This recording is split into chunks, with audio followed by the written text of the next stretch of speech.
બનાસકાંઠાથી બનાસકાંઠા સાંસદ તરીકે ભાજપના ઉમેદવાર ડોક્ટર રેખાબેન ચૌધરીનું નામ જાહેર થતા ડીસા ભાજપ મહિલા મોરચા દ્વારા ફટાકડા ફોડી મોં મીઠું કરાવ્યું।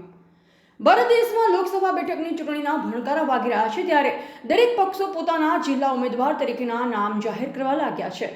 ત્યારે બનાસકાંઠા જિલ્લા માટે ભાજપના લોકસભાના ઉમેદવાર તરીકે ડોક્ટર રેખાબેન ચૌધરીનું નામ જાહેર કરવામાં આવતા બનાસકાંઠા ભાજપ દ્વારા ઉમેદવારને આવકારવા ડીસા શહેર ભારતીય જનતા પાર્ટીના શહેર પ્રમુખ અને તમામ મોરચાના હોદ્દેદાર શ્રી કાર્યકર્તા મિત્ર સાથે બગીચા સર્કલ પાસે ફટાકડા ફોડી એકબીજાનું મોં મીઠું કરાવ્યું હતું અને 2024ની અંદર ભારતીય જનતા પાર્ટીને ડીસા વિધાનસભામાંથી ભારી બહુમતીથી જીતાડવાની ખાતરી પણ આપવામાં આવી હતી અને મોદી સાહેબને વધારેમાં વધારે મજબૂત કરવાની કામગીરી ડીસા શહેર ભારતીય જનતા પાર્ટી દ્વારા કરવામાં આવશે તેવું આશ્વાસન પણ આપવામાં આવ્યું।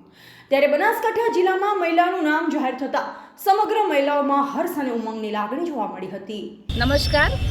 આજે લોકસભા 2024ની ચૂંટણીમાં બનાસકાંઠાના ભારતીય જનતા પાર્ટીના ઉમેદવાર તરીકે એક મહિલા ડૉક્ટર રેખાબેન ચૌધરીનું નામ જાહેર થતાં અમે ડીસા ભારતીય જનતા પાર્ટીના સર્વે કાર્યકર્તાઓ, મહિલા મોરચો અને સર્વે સભ્યો દ્વારા આજે અહીંયા ફટાકડા ફોડીને આનંદ અને હર્ષની લાગણી અમે અનુભવીએ છીએ તથા દરેકે એકબીજાને મોઢું મીઠું કરાવીને આપણું અહીંયા બનાસકાંઠાનું કમળ અમે દિલ્હી સુધી પહોંચાડવા માટે સક્ષમ છીએ અને આજથી જ અમે કામે લાગી જઈશું એવું અમે રેખાબેનને આપીએ છીએ, આશ્વાસન આપીએ છીએ।